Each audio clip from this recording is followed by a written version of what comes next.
জয় শ্রীরাম, জয় হনুমান। অঞ্জনী পুত্র পবন পুত্র শ্রী শ্রী রাম ভক্ত হনুমানের জয় হোক। আজ পঞ্চমুখী হনুমানের এক বিশেষ মন্ত্র পাঠ করে শোনাব। আজ থেকে বাংলা নতুন বছর শুরু। বছরের প্রথম দিন হনুমানজির নাম নিয়ে প্রিয় হনুমান ভক্তরা শুরু করুন। সারা বছর ভালো যাবে। এই মন্ত্রের প্রভাবে বিভিন্ন গ্রহগত সমস্যা সব কেটে যাবে। এবং তার সাথে এটাও বলে রাখি, পৌরাণিক মতানুসারে রাবণ শনি দেবতাকে আটকে রেখেছিলেন, বন্দি করে রেখেছিলেন। ঠিক সেই সময়ে ভগবান হনুমান মাতা সীতার খোঁজে লঙ্কায় গিয়েছিলেন। তখন তিনি শনি দেবতাকে দেখেন, তিনি বন্দি অবস্থায় আছেন। তখন তিনি শনি দেবতাকে সেই বন্ধন থেকে মুক্তি দিয়েছিলেন। তখন শনিদেব বলেছিলেন, হনুমান ভক্তরা আমার কুপ্রভাব থেকে আজীবন মুক্তি পাবে। ঢাইয়া সাড়ে সাতি সমস্ত গ্রহগত প্রভাব অর্থাৎ কুপ্রভাবের হাত থেকে চিরকাল রক্ষা পাবে।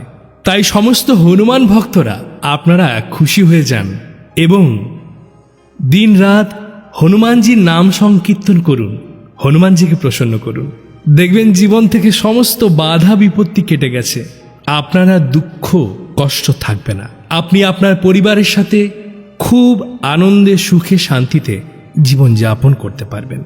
আসুন আমরা পঞ্চমুখী হনুমানজির এই মহাশক্তিশালী মন্ত্র শ্রবণ করব আমরা সকলে মিলে।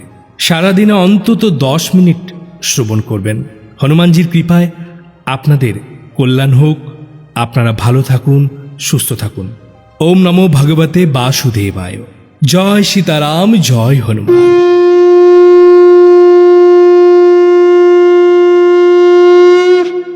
ওম শ্রী অঞ্জনেয়ায় মহাবীরায় সর্বগ্রহ বিনাশিনে বল সিদ্ধিকরায় শ্রী পঞ্চবক্ত্রায় রাম ভক্তায় নমঃ।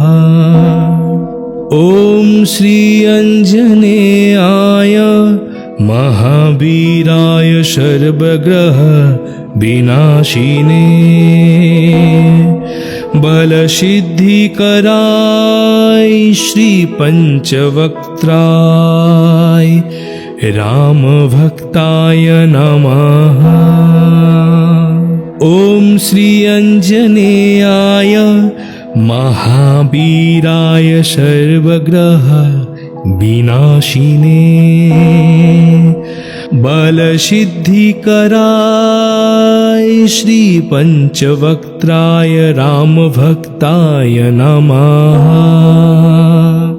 ওম শ্রী অঞ্জনেয়ায় মহাবীরায় সর্বগ্রহ বিনাশিনে বল সিদ্ধিকরায় শ্রী পঞ্চবক্ত্রায় রাম ভক্তায় নমঃ। ওম শ্রী অঞ্জনেয়ায় মহাবীরায় সর্বগ্রহ বিনাশিনে বল সিদ্ধিকরায় শ্রী পঞ্চবক্ত্রায় রাম ভক্তায় নমঃ। ওম শ্রী অঞ্জনেয়ায় মহাবীরায় সর্বগ্রহ বিনাশিনে বল সিদ্ধিকরায় শ্রী পঞ্চবক্ত্রায় রাম ভক্তায় নমঃ। ওম শ্রী অঞ্জনেয়ায় মহাবীরায় সর্বগ্রহ বিনাশিনে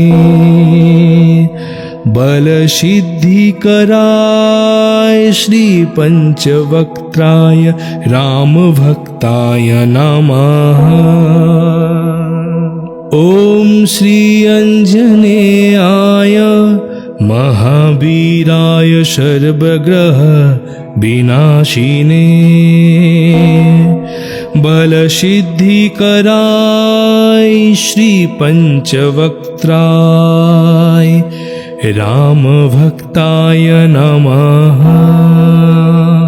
ॐ श्री अञ्जनेयाय महावीराय सर्वग्रह विनाशिने बलसिद्धिकराय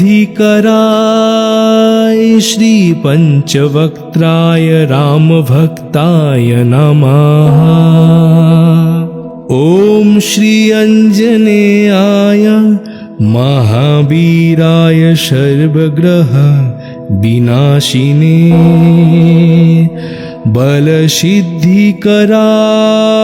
श्री पंचवक्त्राय रामभक्ताय नमः।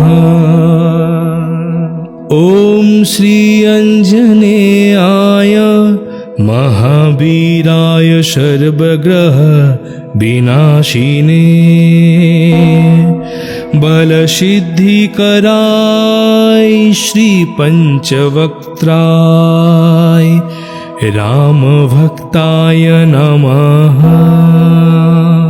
ॐ श्री अञ्जनेयाय महावीराय सर्वग्रह विनाशिने बलसिद्धिकराय श्री पंचवक्त्राय रामभक्ताय नमः। ॐ श्री अञ्जनेयाय महावीराय सर्वग्रह विनाशिने बलसिद्धिकराय श्री पंचवक्त्राय रामभक्ताय नमः। ॐ श्री अञ्जनेयाय महावीराय सर्वग्रह विनाशिने बलसिद्धिकराय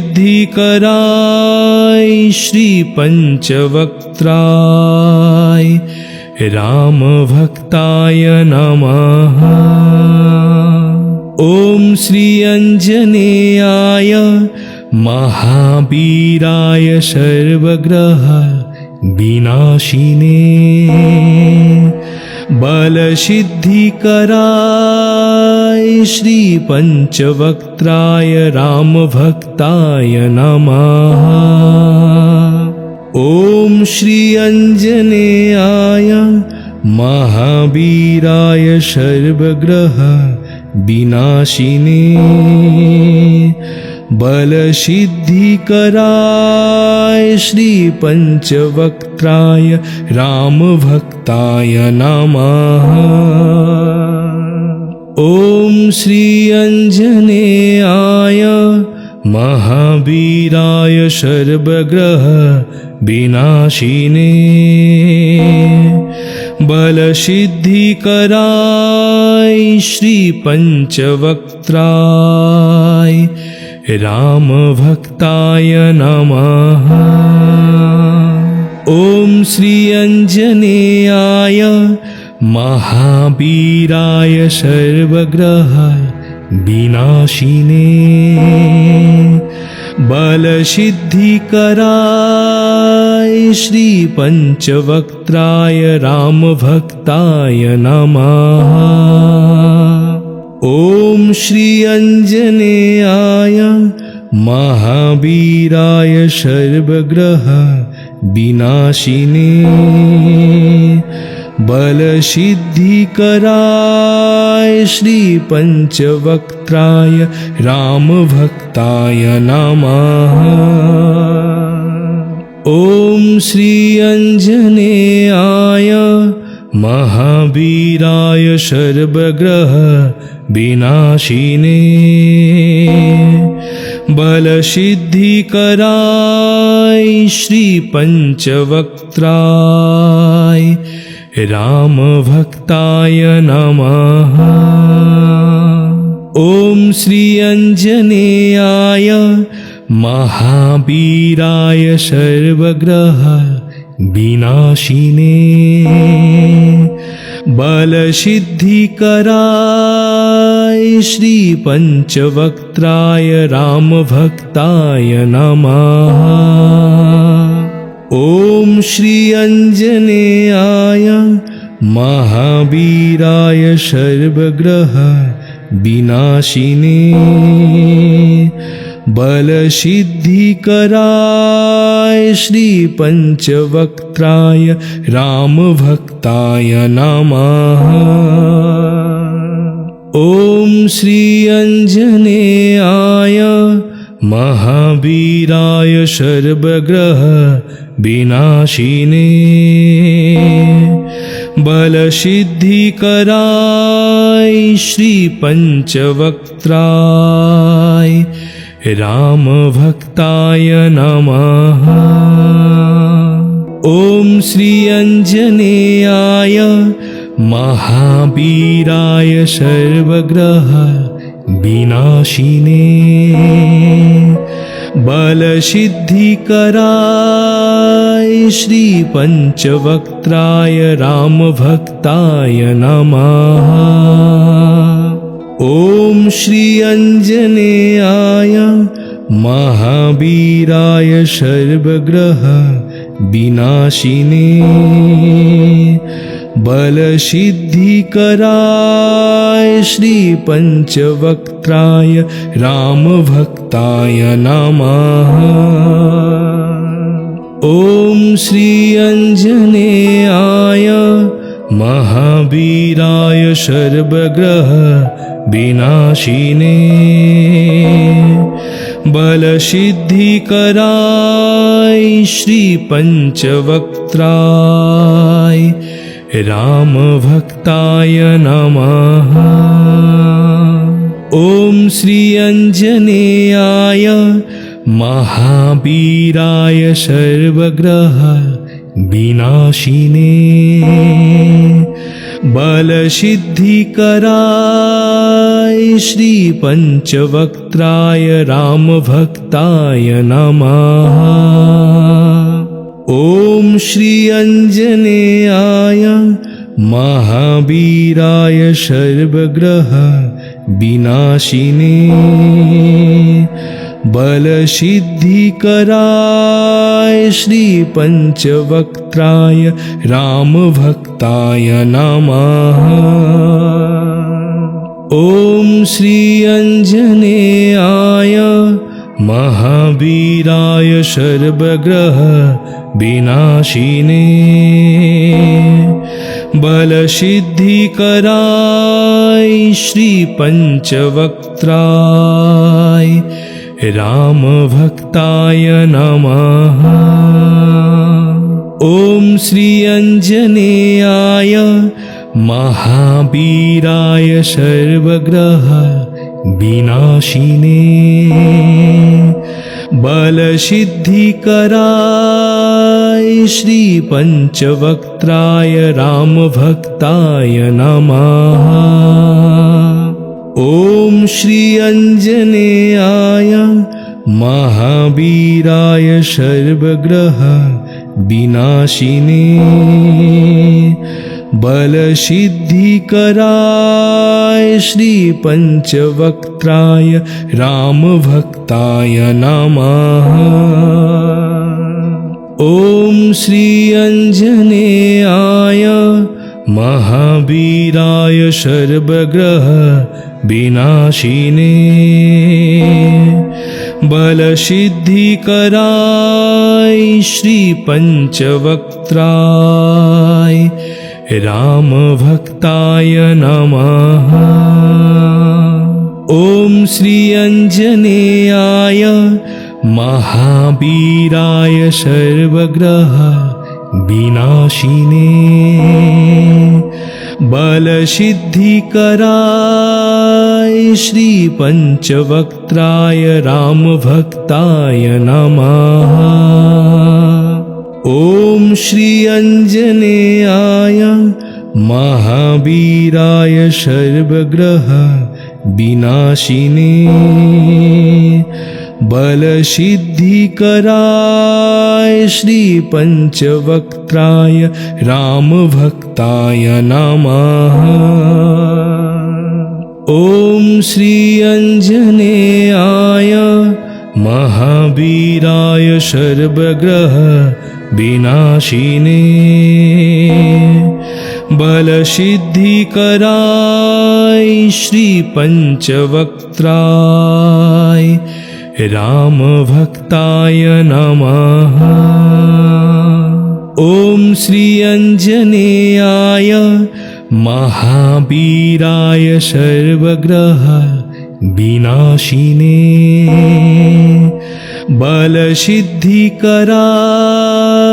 श्री पंचवक्त्राय रामभक्ताय नमः।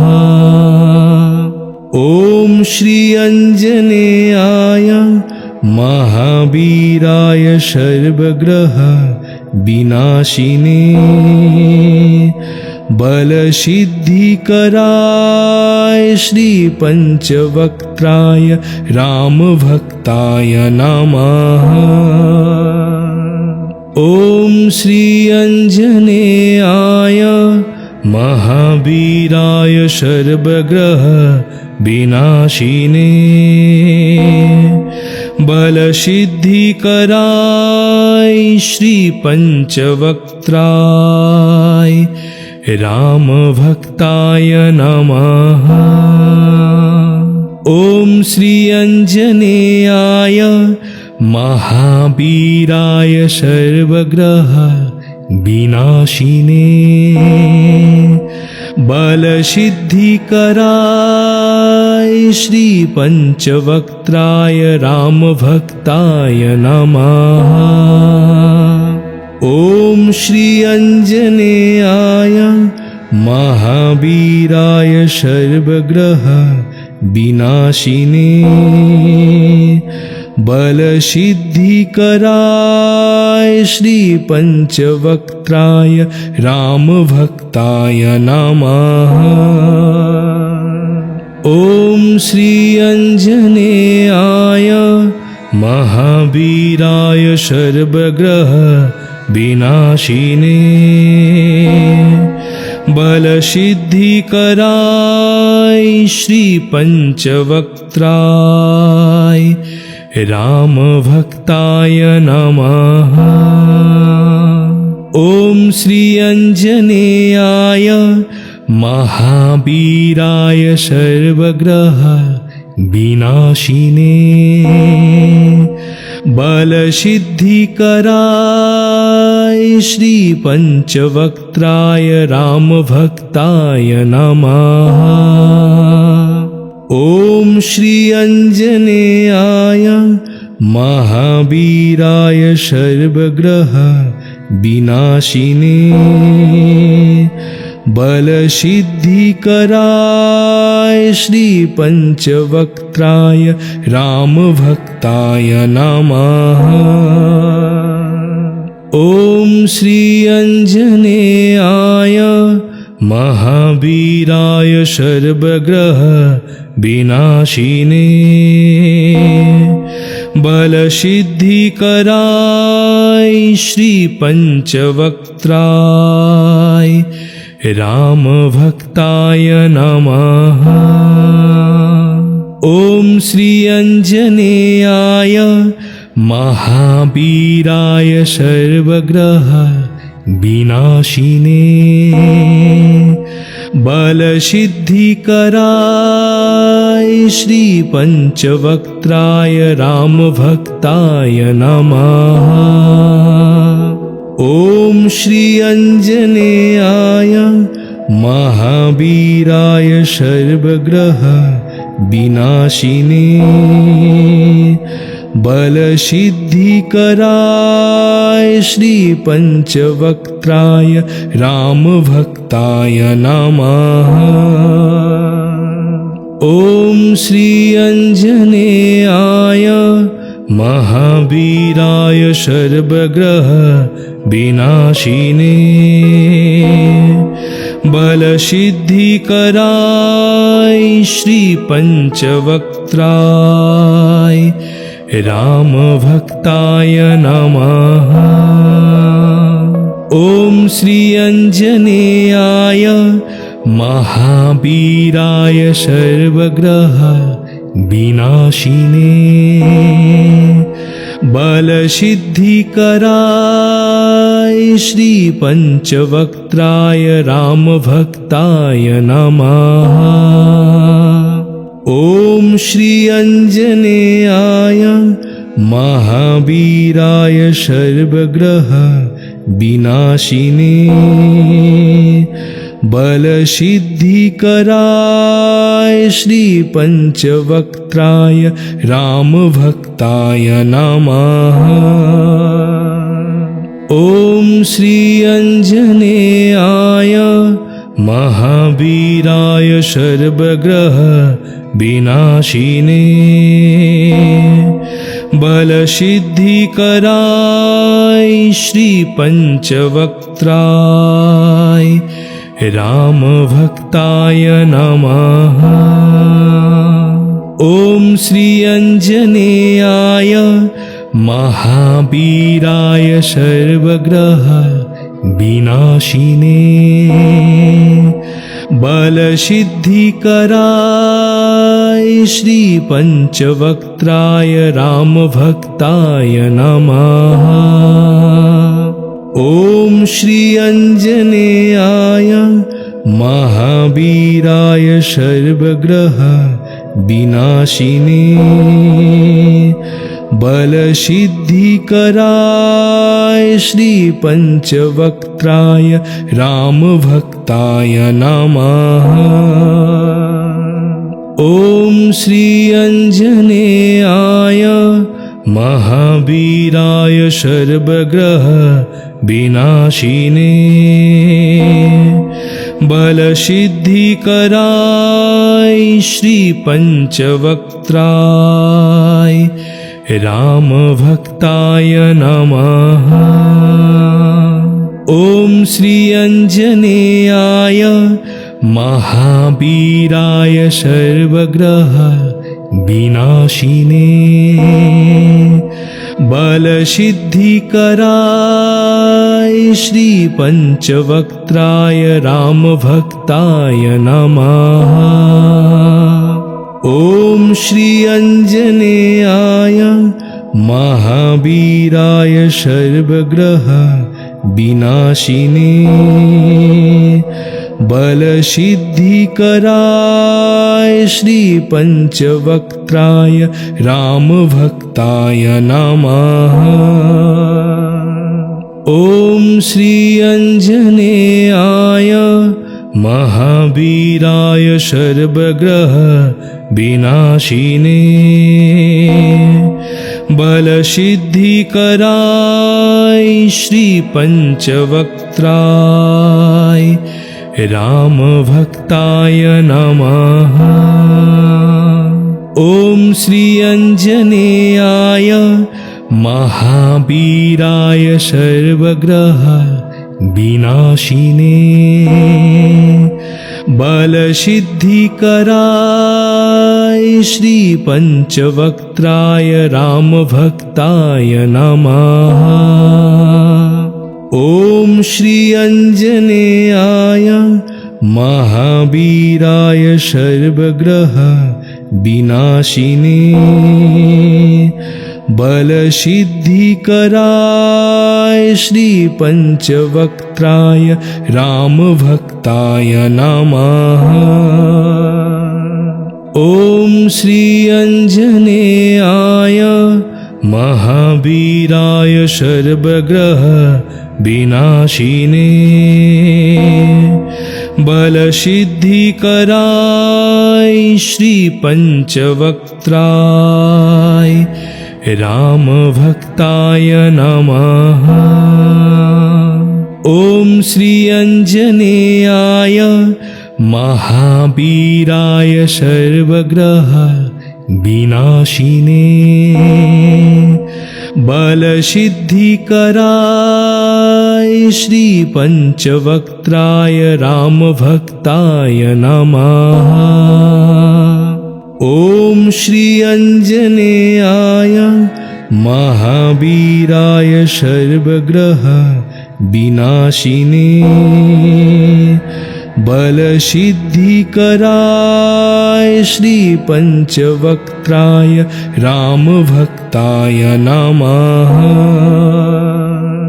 ॐ श्री अञ्जनेयाय महावीराय सर्वग्रह विनाशिने बलसिद्धिकराय श्री पंचवक्त्राय रामभक्ताय नमः। ॐ श्री अञ्जनेयाय महावीराय सर्वग्रह विनाशिने बलसिद्धिकराय श्री पंचवक्त्राय रामभक्ताय नमः। ॐ श्री अञ्जनेयाय महावीराय सर्वग्रह विनाशिने बलसिद्धिकराय श्री पंचवक्त्राय रामभक्ताय नमः।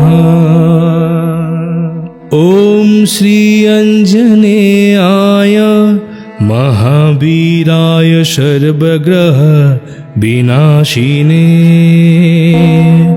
बलसिद्धिकराय श्री पंचवक्त्राय रामभक्ताय नमः। ॐ श्री अञ्जनेयाय महावीराय सर्वग्रह विनाशिने बलसिद्धिकराय श्री पंचवक्त्राय रामभक्ताय नमः। ॐ श्री अञ्जनेयाय महावीराय सर्वग्रह विनाशिने बलसिद्धिकराय श्री पंचवक्त्राय रामभक्ताय नमः।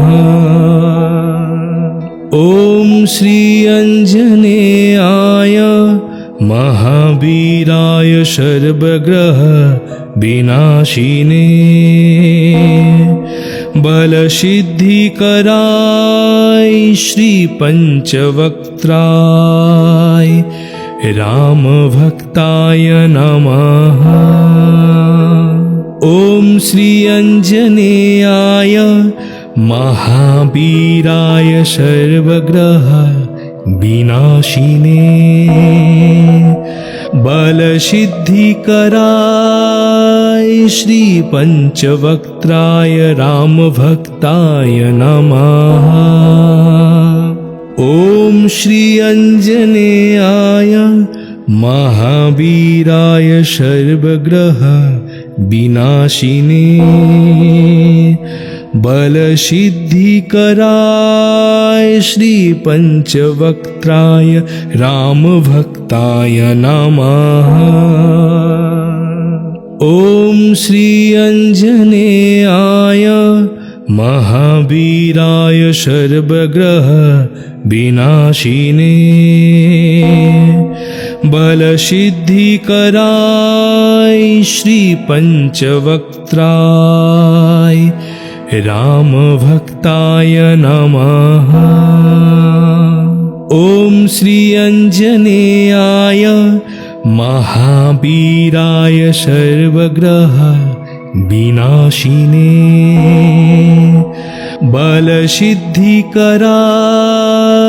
श्री पंचवक्त्राय रामभक्ताय नमः। ॐ श्री अञ्जनेयाय महावीराय सर्वग्रह विनाशिने बलसिद्धिकराय श्री पंचवक्त्राय रामभक्ताय नमः। ॐ श्री अञ्जनेयाय महावीराय सर्वग्रह विनाशिने बलसिद्धिकराय श्री पंचवक्त्राय रामभक्ताय नमः। ॐ श्री अञ्जनेयाय महावीराय सर्वग्रह विनाशिने बलसिद्धिकराय श्री पंचवक्त्राय रामभक्ताय नमः। ॐ श्री अंजनेयाय महावीराय सर्वग्रह विनाशिने बलसिद्धिकराय श्री पंचवक्त्राय रामभक्ताय नमः। ॐ श्री अंजनेयाय महावीराय सर्वग्रह विनाशिने बलसिद्धिकराय श्री पंचवक्त्राय रामभक्ताय नमः। ॐ श्री अंजनेयाय महावीराय सर्वग्रह विनाशिने बलसिद्धिकराय श्री पंचवक्त्राय रामभक्ताय नमः। ॐ श्री अंजनेयाय महावीराय सर्वग्रह विनाशिने बलसिद्धिकराय श्री पंचवक्त्राय रामभक्ताय नमः। ॐ श्री अंजनेयाय महावीराय सर्वग्रह विनाशिने बलसिद्धिकराय श्री पंचवक्त्राय रामभक्ताय नमः। ॐ श्री अंजनेयाय महावीराय सर्वग्रह विनाशिने बलसिद्धिकराय श्री पंचवक्त्राय रामभक्ताय नमः। ॐ श्री अंजनेयाय महावीराय सर्वग्रह विनाशिने बलसिद्धिकराय श्री पंचवक्त्राय रामभक्ताय नमः। ॐ श्री अंजनेयाय महावीराय सर्वग्रह विनाशिने बलसिद्धिकराय